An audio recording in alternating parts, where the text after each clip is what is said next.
Okay, so that's Miss Jasmine Lee talking. Can you hear it? Can you hear it? Ooh, wow. I might want to ask how old she's. She's still pretty young. I'm She's still in. 26. She's been 26 for 10 years already. How is he doing now? Oh, he's amazing. I can never ask for a better partner than Jimmy. 사랑해요 mahal kita 보고 싶어 aking sinta 안아줘 뽀뽀해줘 Annyeonghaseyo, Chingadul. This is Kring Kim, and thank you guys for joining me in this new video. As you can see, I am here outside. I am still in Seoul. Anyway, I am here at the TBS EFM, which is a radio station here in Seoul, and I am on my way to a radio guesting with none other than Miss Jasmine Lee. As you may have watched in my old videos, I actually guested her. We're very good friends.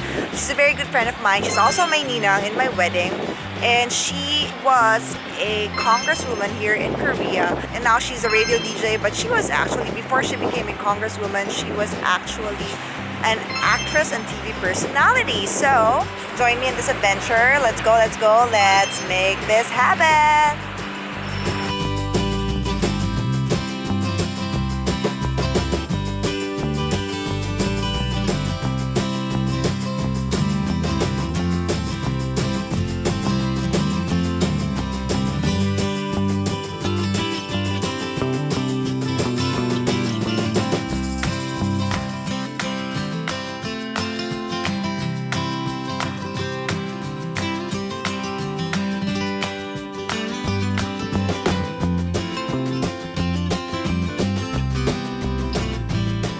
Okay, so that's Miss Jasmine Lee talking. But what makes this service different is that it's based on a GPS system.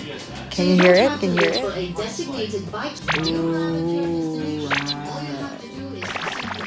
Okay, we're back here on 10 every day, and it's time for our weekly interview segment, People, where we meet some interesting people from in and out of Seoul. And today, I'm so happy to have with me here in the studio a good friend of mine, Kring Kim, a TV personality back in the Philippines. She's a director. She does a lot of things. She's a YouTuber. We actually have her camera up here in the studio for her YouTube channel.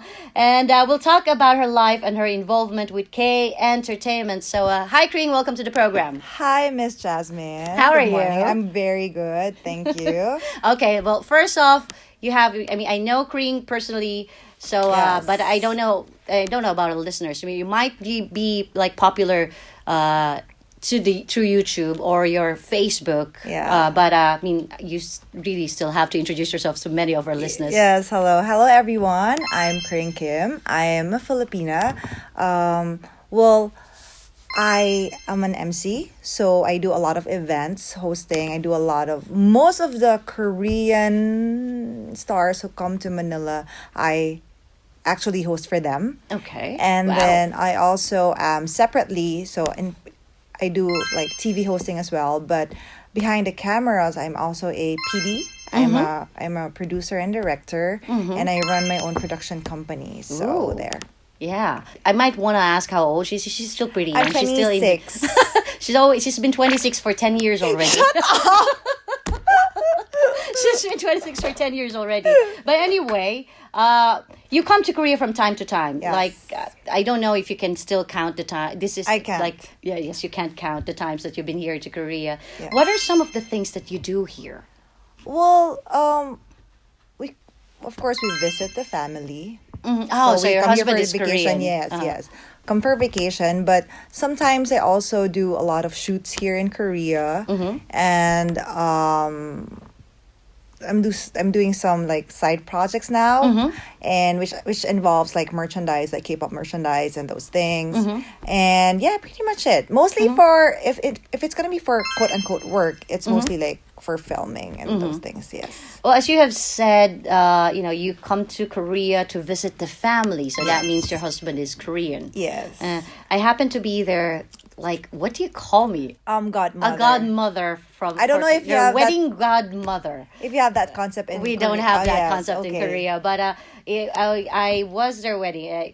their wedding godmother. I Yes. am still their godmother. Yes. So how did you first meet your husband? Okay, I know it sounds very cliche, but we met in a K-pop event that I was organizing like maybe 9 years ago. 9 years ago. 9 years Okay. ago. And then I was the organizer. Well, one of the organizers, our group was organizing the event, and he was a photographer. So he volunteered to be the official photographer of the event. So that's where we met. And he's actually my first boyfriend. Oh, you married your first boyfriend. I know. How and could you that's do that? just like you. Just like you. How could you be so sure? Sorry. I'm sorry. Okay.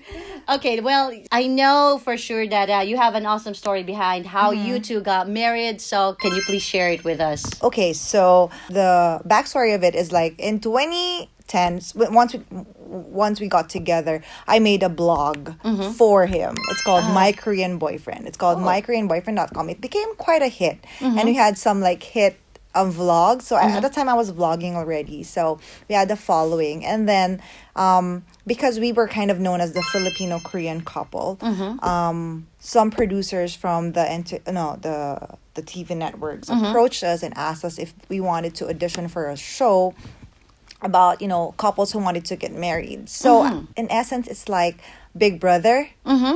But it's just not just one house. We were in a village with different couples.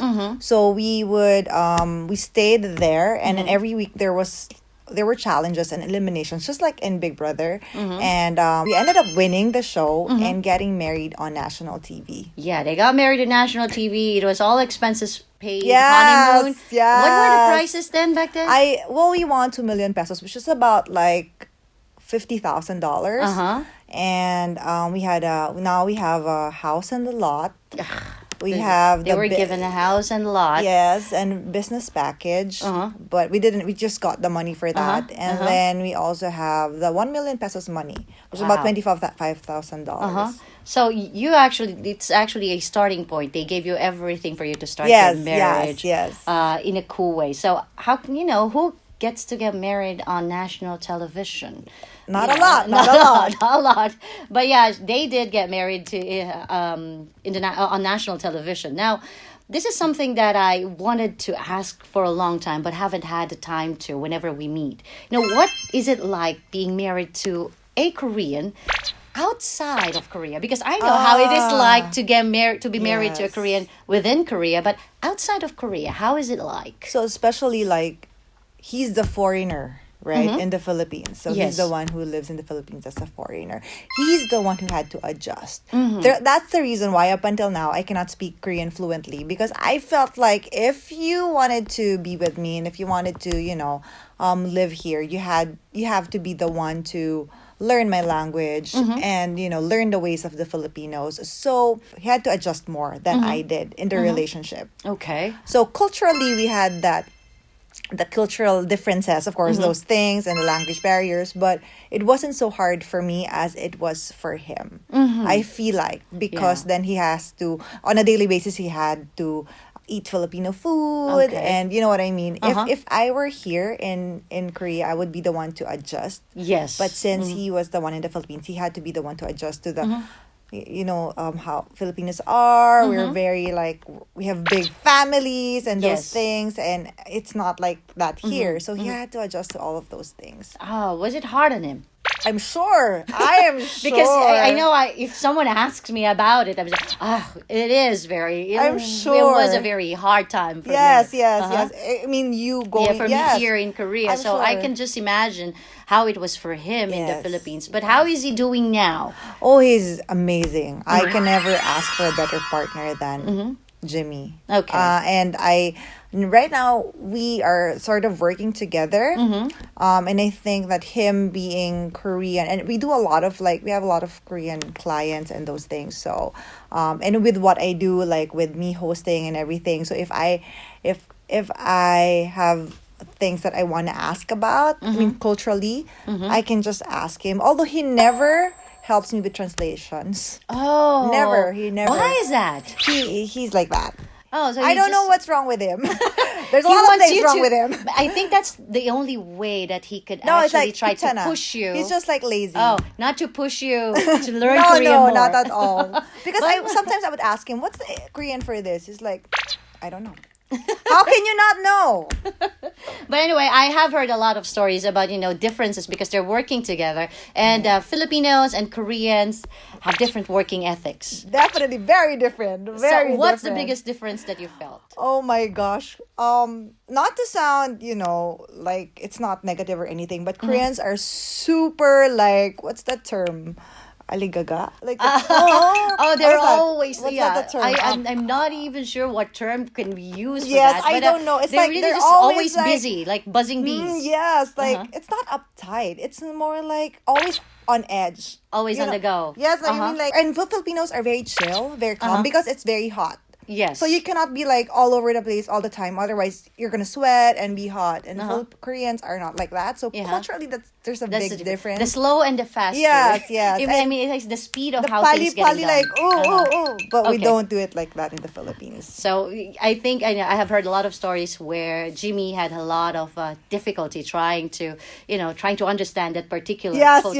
yes. But anyway, before we move on, we'll talk about what Kring does and more after we listen to a song. This is actually a requested song by you. Why Yes. this song? Can you please introduce the song Okay, to I us? just want to say I was so addicted to Sky Castle. You don't even understand. Like I wasn't functioning properly when it was on air. And we in the Philippines we have like streaming services. live streaming services. No, it's like something like Yeah, like, streaming videos. streaming videos. So we could actually watch the episodes. This one is from Sky Castle. So we could watch Sky Castle the day after with subtitles. Okay. So maybe 8 hours after. So like I was watching it real time, and I was so obsessed with it. I was so obsessed. Unfortunately, it wasn't such a hit for the like usual fans in the Philippines because there's not love story and there's no like oppa, Okay, Upa Factor. Yes, but I was so obsessed, and I love the drama. My favorite drama next to Miseng. Okay. Same level as Miseng, but Okay. so it's like this is the OST of Sky Castle. We All Lie We All by Lie. Hajin. Yes. Okay, so let's listen to our song. We're back here on 10 Every Day on our People segment, and we're here in the studio with Kring Kim, who's a TV personality, a producer, a director, an MC in the Philippines. So she's so into K-entertainment, and so we have to ask her about, being a television personality in the Philippines. How is it to be a television personality in the Philippines first? Okay, just so you know, I'm not like a superstar. Okay, when But, people recognize you on the yes, streets. especially when we did the reality show, it was very like right after or during. I really couldn't go out Because like, people recognize you on yes, the and streets. I know I can go out, but definitely everyone will know who you are. Okay. Because our show was like prime time, and so everybody knew who we were.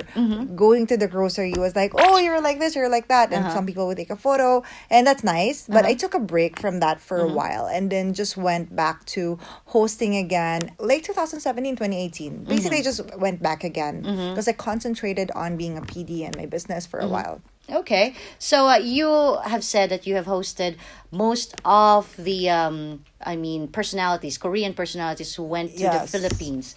Now, how big is K-pop over there? Especially in 2018. Well, it became very mainstream in 2016 because K-drama became very big that time. So the new fans of K-drama, especially like Goblin, Kim Bok-joo, and those dramas, they got influenced to listen to K-pop, so it became very big. And then, of course, now you have Bangtan BTS, and Blackpink. Last year was really crazy. It became very, very mainstream to the point that it's not even a niche market anymore. So it's very big locally, especially BTS and Blackpink, but there's still a separate like K-pop fandom, who the fans who actually know the smaller groups, like not Okay. smaller groups, but the other groups. Okay, so besides BTS and Blackpink, what are some of the most popular names in K-pop in the Philippines? Mainstream wise, Momoland. Momoland. Because of like the Pum Pum, it was very, very big in the Philippines. Boom So- Boom was very, very big in the Philippines. Yeah, super big in the Philippines. Okay. Like to the point that they had like a fan meeting, a concert. They had like all of these shows in the Philippines. Yeah. So Momoland is one of the Yes. bigger names in Last K-pop. year. And then for the K-pop fandom, I mean, I would say that like the legit K-pop fans, Twice is big, Twice. of course. Okay. Twice. Oh, SJ will be so happy. He's a Twice Yes, fan. they're coming to the Philippines Okay. this June.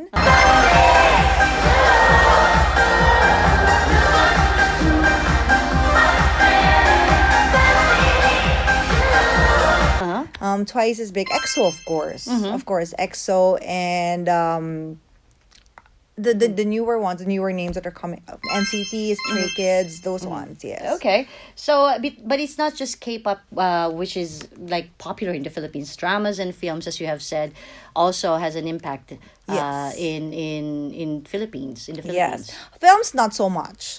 Because we don't really get to watch it in the cinemas. I mean, not a lot of films are released in the Philippines. But dramas, oh my gosh. My mother is a trash. Like, honestly, she only watches Korean dramas and variety shows and Philippine news. That's the only thing that she watches. Oh, Philippine news, and Korean, Korean dramas, and variety shows. Wow. So for dramas, it's more mainstream in that it's played in national TV, but it's dubbed in Tagalog. But for those with the like internet connection, those things, they can watch it in the streaming services that I mentioned. That's why it's become Indeed. super big. So you were able to meet some big name Korean stars. Really, I actually envy her whenever I look at her social media page, and I will just have to Yes. envy her because she's been with one of my greatest Favorites? one of my favorites, one of my greatest idols. It's So Ji-sub. Yeah. She's been with him and a lot more. Can you give us a few names? The big names? The big names. Okay, the ones that I have hosted for, the big ones. Let's go with, of course, Soji Sub. Recently, I did, it was a back-to-back, Soji Sub and Park Ji-hoon of 101 before. And of course, EXO, Sonya Shide, Park Shin-hye, Park Hyung-sik, Probably yes, everyone. Suddenly, a lot she's got, of because them. There's so much. Yes, because you have to understand that I started to do it in 2010. So the first one that I've hosted for was FT Island. 2010. yeah. Wow, you were just 16 years old then. Yes, 16 years old. Well, anyway, okay. So you have met a lot of big names, and you were also a part of an audition program which aims to form a K-pop group way back in Yes. the Philippines. So what's that been like? Oh, it aired on Mix as a TV network and also on the streaming service that I was telling you about. And it was interesting. It was the first of its kind in the Philippines, and there were 4 winners. And they're currently in Korea now. Actually, they're training in RBW Entertainment. So I don't know moving forward what's gonna happen because it's just really for training, but there's no contract that So they're gonna those who debut. won the said K-pop idol contest gets to train here in Korea, Korea, as a K-pop yes, idol. yes. Wow, that's a great opportunity. Very for good them. opportunity. Very good opportunity. And I visited them. I met them recently, and they said that the training was, they didn't expect it to be like that. Because in the Philippines, we don't have that concept of Yes. training, right? That's So- like strict and rigid. Yes. Well, anyway, we actually have actually don't have any more time. But just a last question for you: what do you think? Can the Korean wave get any bigger? Yes, for a while, maybe 2014, 15, I felt like it had plateaued already. But I was surprised that it's gotten bigger thanks to like BTS and Blackpink and Twice, especially BTS. I mean, they really made it very, very mainstream for the Western audience and the world generally. And I believe that it's gonna get bigger. It's impossible, since they have opened doors in the West, it's impossible that it's not, people aren't gonna be listening to K-pop, particularly Korean pop music. And so dramas, people are now like even the people who didn't like Korean entertainment before are super addicted now to K-dramas. So it's definitely gotten bigger and will get much, much bigger. Okay, we might not have any time to listen to your song. Will It's you okay. Will you be No okay with worries, that? So, no worries. any last words that you want to say to all of our listeners here in Korea? We actually also have a lot of Filipino following here from in Korea. So, Well, basically, I just want to thank 10 Every Day for having me. And, well, I hope you guys would watch my videos because I have a YouTube channel. So check it out. It's Kring Kim on YouTube. And thank you guys for supporting, especially those who are foreigners, for supporting the Korean waves because it actually adds up to this whole movement. I feel well, like. she is actually one of the founders of the K-pop convention of the Philippines. Yes, the Philippine K-pop. It's called Philippine K-pop Committee, and we organize the biggest K-pop convention in the country. In the Philippines. Yes. And she's here. She's shooting movies. She's shooting dramas. I would think so. Yes, She's yes, going to be yes. busy doing a lot of things This year, yeah. this year, and I just have to wish her luck with everything that you Thank do. you, thank well, you. know what? Jimmy is not here in the studio with us, sadly, Not because now. they are always together. Is there anything that you want to say to maybe to all of your fans or to Jimmy if you want? Well, to all before of my we close the fans, show? thank you so much for always supporting me all these years and for like still believing in me. And to my husband Jimmy, thank you for putting up with me. And I love you so much. Thanks for being, my happiness. Well, it's actually, in all honesty, we can talk so long with Kring here in the studio with us, but we don't have enough time to hear all of his stories. I actually want to tell her about her, the fan meeting and the concert that went on with So Jisoo back in the Philippines, because I'm really a big fan. But sadly, I just have to listen to it personally, and then maybe you can follow her on YouTube, follow her Facebook page, so you can get Instagram to and find Twitter Instagram, also. yes, so you can get to find out what she has and all of the stories that she has to offer for everyone. Well, thank you again for being with us. Thank you for having me. Okay, well, that's it for our segment, for our people segment today, and we're going to be back for the second hour of the program. What can you say? What can you say? Your hair is like the color of my. Ay, tama. Thank you for having coming. me. Thank you for coming. Yay! It's over. I hope you guys enjoyed that interview. I hope you had as much fun as I did. Thank you so much, Miss Jasmine Lee, and to the writer SJ for inviting me to the show. And I hope to, come back next time and talk about something else when I visit Korea. And if you guys enjoyed this video, please remember to like, comment, and subscribe to my channel and hit that notification button. And remember to add me on Facebook, Twitter, and Instagram. I'll see you guys again next time. From Seoul, I love you all. Mwah! 안녕. 사랑해요 마기타 보고 싶어